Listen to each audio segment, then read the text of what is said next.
everybody, it's We're back here with another video, and oh boy do we have some news today. So, late Monday afternoon, NASCAR announced that they penalized Mike Harmon 75 owner and driver points that apply to the 2022 season for violating the sanctioning body's testing rules. And there's a lot of mixed reactions about this. There's a lot of people that are not happy with this decision, and there's a lot of good arguments for either side. So we're going to get into this. We're going to be looking at different people's opinions, and I'm also going to be giving a little bit of my thoughts as well. But before we do that, if you're new to the channel, I'd really appreciate it if you hit that subscribe button. I'm on the road to 500 subscribers by the end of the year, and I'd really be thankful if you did that. It is Thanksgiving, so you know what I'm saying. Anyways, let's go ahead and get right into this. NASCAR also announced that Mike Harmon's crew chief, Ryan Bell, has been fined and suspended as well. And it's pretty crazy, you know. There's a lot that I don't agree with involving this situation. It's definitely really harsh because they suspended his crew chief for 6 races for a testing violation. They basically penalized them for going to a track that they have not run at since 2013, where the Truck Series was there. Now, Mike Harmon Racing is an Xfinity Series team. They only had one start last year, one, and that was at Martinsville. And I think it's pretty ridiculous, but NASCAR does have a point here. They did violate the testing policy. So as I'm looking at the rules, basically they penalized Mike Harmon Racing for violating sections 5.1.A.C.D of the vehicle testing guidelines in the Xfinity Series rule book. The team was recently at Rockingham, and I was there as well. They posted about it on social media, which they did. Unless otherwise authorized, a test voucher has been approved by NASCAR. It is strictly prohibited to use the NASCAR Xfinity Series vehicle or its equivalent as determined by NASCAR for testing, practicing, qualifying, or racing other than a NASCAR Series event or as outlined in Section 5.2 NASCAR National Series Unified Testing. This applies to any team, employee, driver, contractor, affiliate, associate, subsidiary, or surrogate. Prohibition of vehicle testing will be in effect throughout the calendar year and applies to any facility, irrespective of whether they are racetracks or not. So that right there clears up about Rockingham a little bit. NASCAR, in its sole discretion, will determine what constitutes an authorized vehicle test. In general, any tests conducted under the NASCAR National Series Unified Testing Policy are considered to be authorized vehicle tests. Now, Mike Harmon Racing, they did have a statement that they posted on social media, on Twitter and Instagram after the penalty, and it says, "Today we were notified by NASCAR that they handed out sanctions against MHR, crew chief Ryan Bell, and the use of the 74." And yes, this was also at Rockingham. So, Motorsports for the Masses put on an event, and I covered it. And for those living underneath a rock, I was there with an awesome group of vintage and restored cars. And it's pretty crazy that they, in my opinion, I think it's a little ridiculous that they would penalize them because they were at an event. But we're going to look more into this, so don't be saying anything in the comments yet about what I just said. This was not an intentional attempt to circumvent the rules that NASCAR has in place to ensure the integrity of the sport. In over 4 decades of being in motorsports, I am shocked at the penalties that were imposed on our team, and I am too. We will be appealing NASCAR's ruling as we are dedicated to the Xfinity Series, our great partners, fans, and our supporters.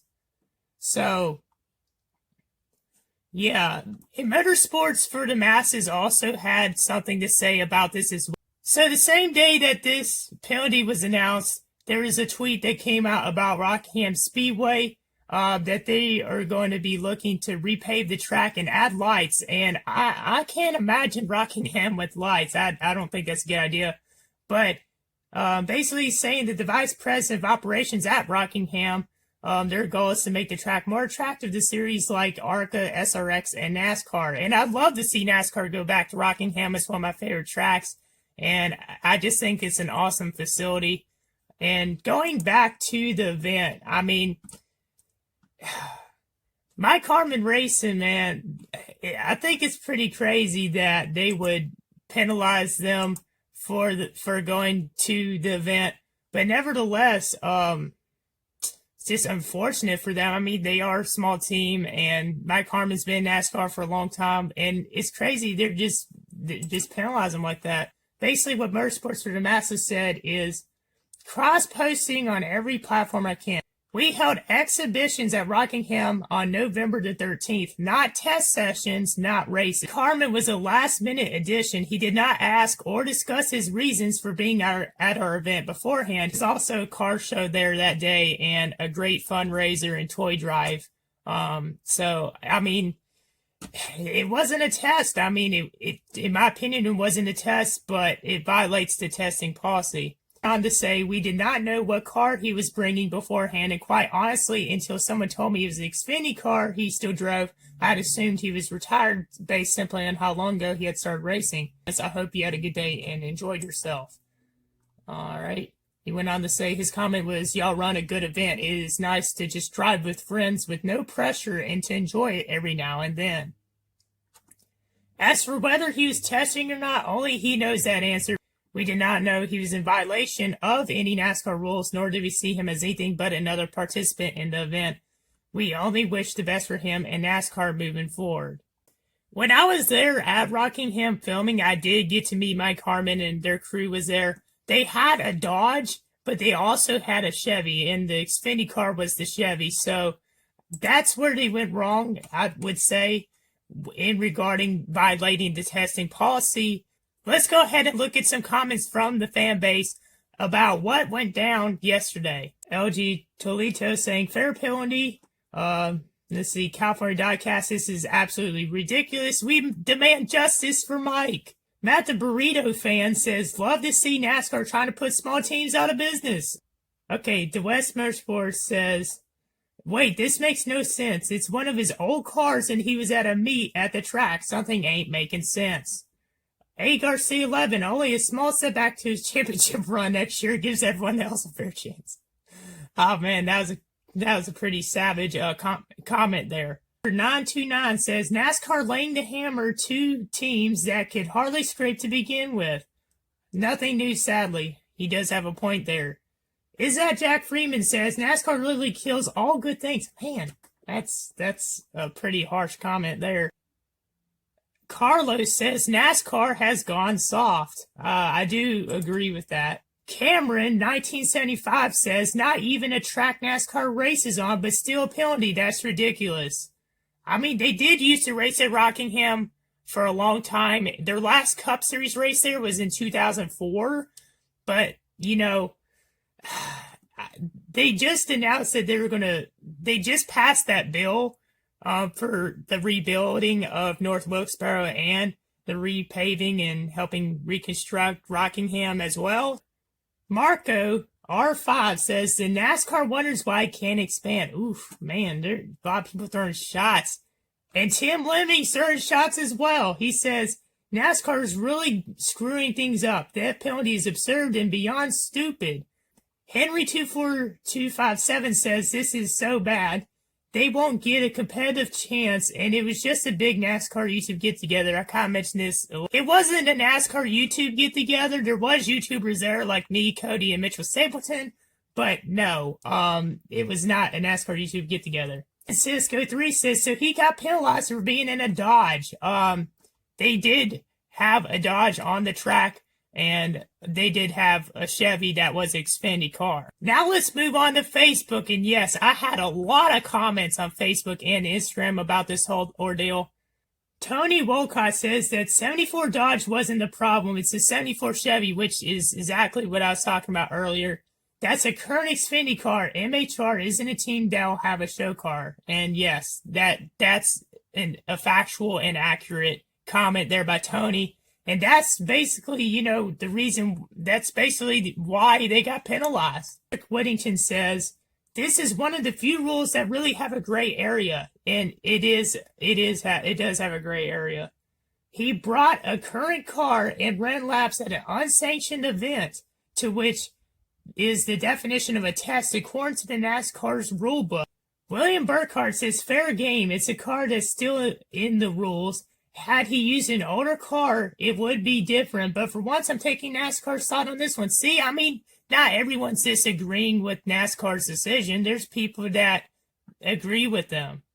Brandon Watkins says you can't run a NASCAR sanctioned car on the racetrack unless it's a NASCAR sanctioned session. He broke the rules. See, there is, as I'm showing y'all, there's mixed reactions about this. And Larson has a great point here.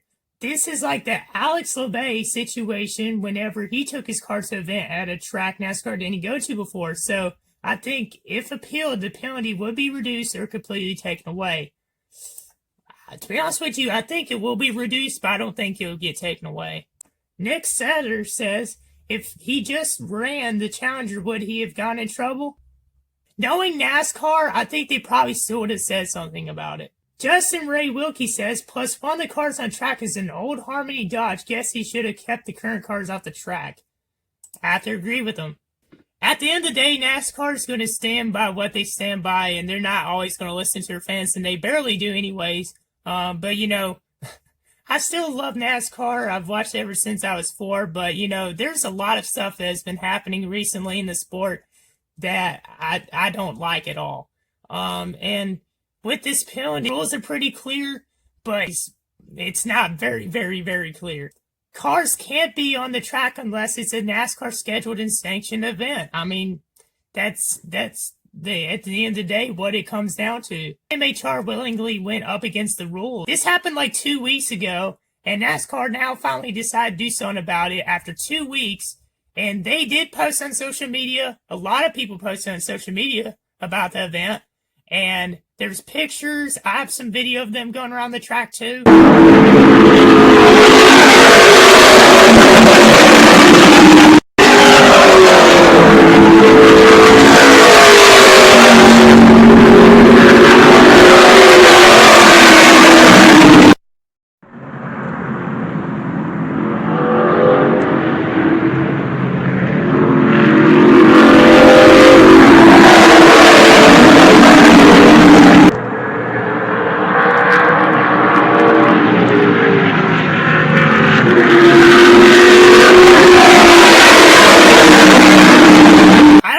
They were going full speed. I know they were going fast, but I don't think they were going full speed.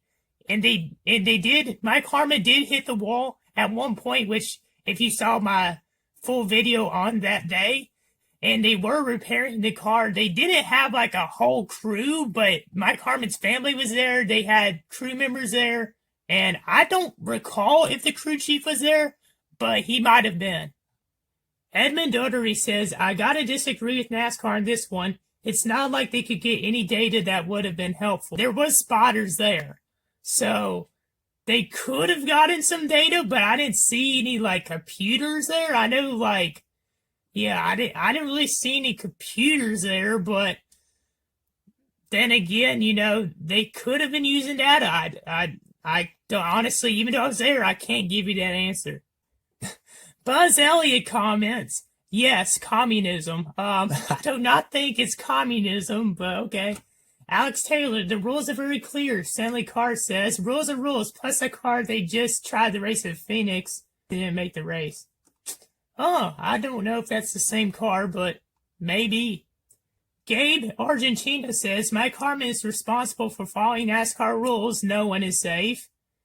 Al Blake says, wow, a $50,000 fine for the crew chief and suspended for 6 races. That's nuts. Yes, I think that's nuts. I think 6 races is definitely an extreme suspension for this. I mean, and there's crew chiefs that get suspended less time for inspection violations. So, yeah, I think it's really extreme. Jeff Ray says they want him and everyone like him gone. NASCAR hates the little guys. I don't think they hate small teams, but I mean, See, NASCAR has to enforce the rules, and they have to do it for every team, and they have to treat every team the same. And we've seen smaller teams go out of business or just not be able to compete much because they just don't have enough funding or for other reasons, but I don't think it has anything to do with NASCAR hating them. Tyler Brown says they are harsh with everybody from Hendrick Motorsports all the way down to Rick Rare Racing, which, as I said earlier, they are harsh to the teams. Patterson says it's tough, but it's the rules. Patrick Simpson says rules are rules for a reason. Aaron Gillum, if Aaron Gillum says if they didn't run full speed, I don't care about it. Honestly, I don't know. I don't really know if they're running full speed, to be honest with you.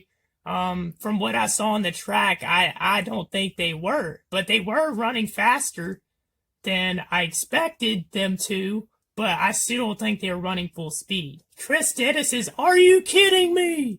Jacob Walker says, but he was still getting test laps. No team is allowed to run on any track unless improved, and in this case, they were not approved by NASCAR, so it's an understandable penalty. And that's basically the point that NASCAR made. Terry Lee comments, "What's the big problem? He needs every advantage he can. Give the guy a little slack." Oh boy, that's going to rub some people the wrong way. That would rub NASCAR the wrong way. David Cyrus says if the chassis was an out-of-date chassis that's not ran in any classes, I can see that being crap. But he brought a chassis that he races in a series, so it's a 1.5 mile track that could be caught under the no testing policy. It's not a 1.5 mile track, it's a mile, but either way, if you would have rebodied the car with a different body, he probably would have gone away with it. Might have, but NASCAR, of course, they probably monitor all the team's social media pages, so they would have approached MHR about that if they were to rebody the car. The chassis, I think they were using chassis they used for Xfinity cars from what I saw, because when I was filming there, I walked by their area where they had the cars at, and they did have the chassis that I've seen in other NASCARs. Dennis Flincham says, "I think this is more of a control thing by NASCAR being afraid of other sanctioning bodies forming." I don't think they're trying to form another sanctioning body or like a driver's union or anything like that. Philip Gibbons says his steel body is a Dodge, but the chassis is the current chassis, which I just mentioned. I believe that is where the penalty came in. Daniel Garver, testing rules could be considered an authorized test, but yes, very nitpicky. Now up next, we got a really long comment by Rick Edwards and a response by Richard Sports. Rick Edwards says they pick on a little man for doing something good for a community. Keep kicking out the type of people that were the grassroots of the sport. This team does not have the money to make donations like other teams, so they could go and show the car and maybe just help sell tickets to a race next season for doing so by someone there seeing a car. That is a great, very, very interesting point there. What's next, NASCAR? Fans can only wear their favorite driver apparel from January to November and only only on race days. Yikes, he's throwing some shots at NASCAR. Kai, any other time you will be penalized. Sounds like some other money-hungry bunch that wants complete control of everything we all know too well. I will say I think NASCAR is money-hungry, but as I said earlier, I don't think they're just trying to hate on the small teams and just punish just the smaller teams. Sports comments, "Are you completely clueless? You can't test unless it's NASCAR or Goodyear sanctioned test. It is not new. Others have been penalized for it." The last person that got penalized for that was Alex LeBay, who's also an Xfinity Series driver. Kim Murin says, "Can they prove he was testing?" William Myers says, "Doesn't matter if he was or not. He did not seek out the voucher when he knew he needed one." And then he responded, "So if you own your own car, you can't take it out and play with it. Meh." That's basically most of the comments that I saw about the penalty that occurred.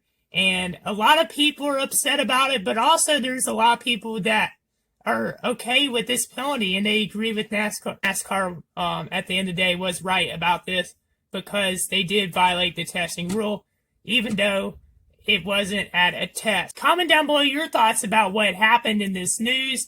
And this has been your boy C-Will, also known as Savage NASCAR. If you haven't yet, go follow my pages. They'll be up on the screen. And like and subscribe. I'd really appreciate it if y'all do. I'm on the road to 500 subscribers by the end of the year. And I'll be very, very thankful this holiday season. So, yes, that's going to wrap up this video. And I'll see you on next one. Peace! Don't embarrass me. I told him, don't embarrass me. No.